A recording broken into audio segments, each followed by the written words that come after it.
Hi there, my name is Abigail Morrison, and this is my EDL 851 case study, A Teacher Reacts Negatively to a Personnel Evaluation. First, we start off with summarizing the case, establishing the facts. Here we have an evaluation period going on. The principal is spending the time writing up the observations made throughout the day. Overall, evaluations are going well. There is one teacher that is raising concerns, Miss Stevens. She is a very intelligent teacher and knowledgeable in her subject. I am seeing issues with student involvement and lack of pupil control. There seems to be a lot of teacher-led class discussions that the students are not involved with. They are moving around the room. When walking down the hallway, I am noticing that there is a lot of noise coming from this classroom. When it came to the post-evaluation conference, Miss Stevens was very irritable, hostile, and was very difficult to communicate with. She informed me that I was causing the students to act up with my presence in the room. Ending the conversation as is, I went and did a second observation. There seemed to be no improvement. In my mind, I'm thinking of what is my next step. I am thinking contract will not be renewed. I went ahead and had another post-observation meeting with Miss Stevens. It was very negative. She blamed me as the principal for the lack of support, the lack of help.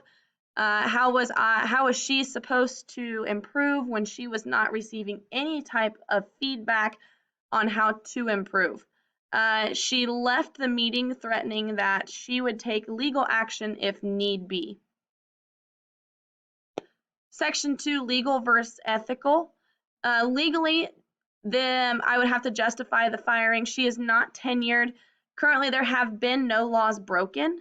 Ethically, where I would need to start out is I would need to begin documenting conversation, observations, and making sure I was receiving those signatures to validate my reason and also validate the documentation that I am having. I would need to incorporate any type of possible professional development. If that was workshops, if that was teacher observations, I would need to make sure I had those ready and that those were being offered. I need to promote positive student success by applying knowledge, skills, and commitments to working collaboratively with Ms. Stevens on improving the teaching skills and student engagement. Those students need the support, the teacher needs the support, we are a team. How can I work together alongside her to help show those improvements? Synthesize exactly what happened or is happening in a single sentence. This is section 3. After completing multiple observations, the principal has concluded that Ms. Stevens is ineffective for both the students and school. With low rating and non-renewal of contract, legal actions have been threatened. Section 4, synthesize the facts. The people involved in this are the principal, me in this situation, Miss Stevens, and then the students that are in her class. The place, Miss Stevens' classroom, and also my office where all these observation meetings are happening. The program, the subject Miss Stevens is teaching, and then my unfamiliarity with the content in the subject, excuse me. Section 5, review and prioritize the information. Damages to the stakeholders or community. We have the students that are in the classroom involved with her teaching every single day. The teachers that are in the building having to see what is occurring. They feel the tension. The parents of the students, and then the overall school community. Individuals with important stakes in the outcome are the students, for one, the teacher, Miss Stevens, and the teachers around her, and then the student families. Relevant stakeholders that have been consulted, Miss Stevens, and also the superintendent that I made aware of the situation, the evaluation, and the overall rating and how my process is going to go. The information I need. How many observations have been completed throughout the year? How were those interactions when giving feedback after those observations were completed? What instructional strategies were utilized to better student engagement? Has Ms. Stevens observed any other teachers in the building or district that excel with pupil engagement? Has any professional development been offered or already taken? What does student achievement scores look like? What policies on evaluation/observations are in the handbook? And has there been any actionable feedback given, and how was it received? I need to know this as the principal so I can better the situation and move forward.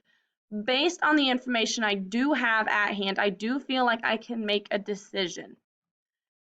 Section 6, identify your options and possible consequences. Here I have listed my set of decisions possible. Decision 1, no support. Allow Ms. Stevens to teach as she sees fit and hand evaluation over to my superiors. Decision 2, have another evaluator observe Ms. Stevens and provide their feedback. Decision 3, increase my supervision of the classrooms and build a running document of observations made with comments. Decision 4, renew Ms. Stevens with no further feedback. Decision 5, allow Ms. Stevens to observe other teachers to gain knowledge on instructional strategies and student engagement.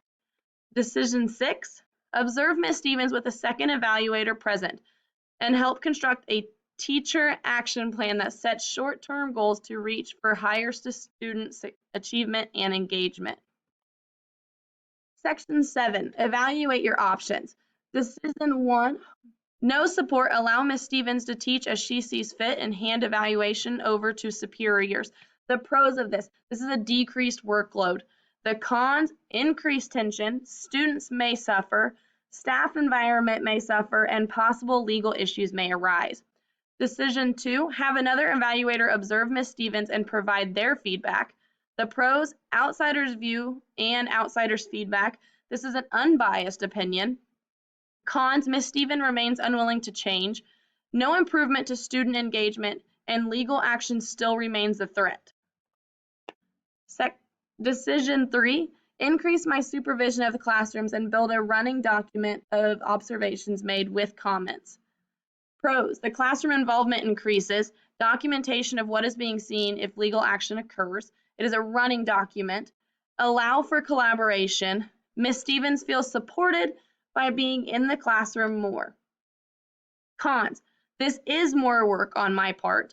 I would have to make plans to make this a part of my day. Could be seen as being controlling. Also, Ms. Stevens could feel like she is becoming micromanaged. She is being watched. Decision 4, renew Ms. Stevens with no further feedback.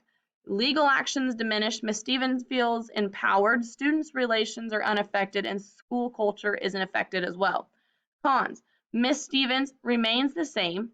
Student engagement suffers. I look weak and easy to push over. Ms. Stevens could be tenured, and I may have her as a problem in the future. Decision 5, allow Ms. Stevens to observe other teachers to gain knowledge on instructional strategies and student engagement. The pros of this, Ms. Stevens observes instructional strategies that are deemed effective. Other teachers are given leadership roles and allows for personal development. Cons, Ms. Stevens is unwilling to observe others, looks at it as if other teachers are above her, could cause tension between staff members.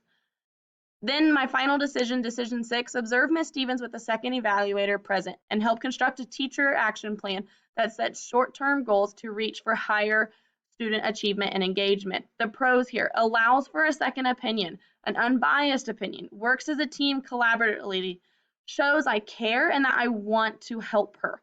I haven't given up on her, and the students will benefit from this working as a team. They will see that. It gives her a plan of success and allows her to feel supported. The cons of this could be the unwilling to change. The tension could remain for a while. If this happens, tenure does occur. Section 8, choose the best option. I chose decision 6, observe Ms. Stevens with a second evaluator present and help construct a teacher action plan that sets short-term goals to reach for higher student achievement and engagement. Here are the steps that I feel like I need to take. Step 1, call and discuss the decision with the superintendent and how I plan to move forward. 2, call a private meeting with Ms. Stevens, telling her of that an additional observer will and plans to move forward. Allow Ms. Stevens to decide when the observation will happen. Give her some power. Observe Ms. Stevens with a clear focus of student engagement, relationships, and instructional strategies. Leave a positive comment, either written or verbal, before leaving the classroom. So she doesn't sit there and ponder, well, how did that go? Or what is he going to say now? Call a private meeting that day to discuss the observation. Provide a list of instructional strategies that could be beneficial and offer to demonstrate. I go into the classroom and I help demonstrate what I am expecting. Allow Ms. Stevens to help construct attainable short-term and long-term goals that she feels she can reach. Set another observation date and make it clear that I will be looking for an instructional strategy being utilized. Remind Ms. Stevens that we are a team, that I want to help her perform at her highest ability. Inform the superintendent of the meeting and Ms. Stevens' short-term and long-term goals. My biggest thing is showing her that we are a team. I want to help you. Just allow me to help you and help the students as well. Section 9, imagine implementing your decision. Choose your path. Communicate with Ms. Stevens, the superintendent, and the second evaluator of what is going on. Organize effective instructional and strategies. Provide professional development. Allow Ms. Stevens to set the observation date. This still gives her a little say in what is going on. Provide actionable feedback, and collaboratively construct an action plan for success. Think about what may happen. Potential pushback from Ms. Stevens, no improvement with given instructional strategies, tenure could occur, professional development is not utilized, and short-term goals are not reached.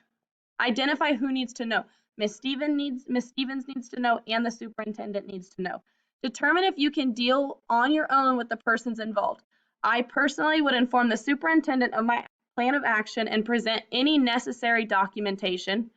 Warn, don't threaten. Inform Ms. Stevens that she is valued and that we are on the same team. Explain to Ms. Stevens that if short-term goals are not reached, that a non-renewal process will be discussed again.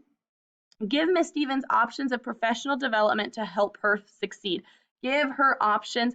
Allow her to choose what options she feels necessary. And then think about what you might do next if the chosen plan of action doesn't work. I would continue to observe Ms. Stevens and document examples from the classroom. One big thing with that documentation, I would provide dates and I would make sure that signatures were on each document. Reach out to the superintendent for support on the firing of a tenured teacher. Do your research. Make sure you have your documentations to validate why you are wanting to fire a teacher that is tenured. Consider placing Ms. Stevens in another role within the district. Maybe her as a teacher is not the right role for her. Is there a better subject for her? Is there a better building for her? Look for those things and consider placing Ms. Stevens in a different area to better herself. And then here is my reference. Thank you.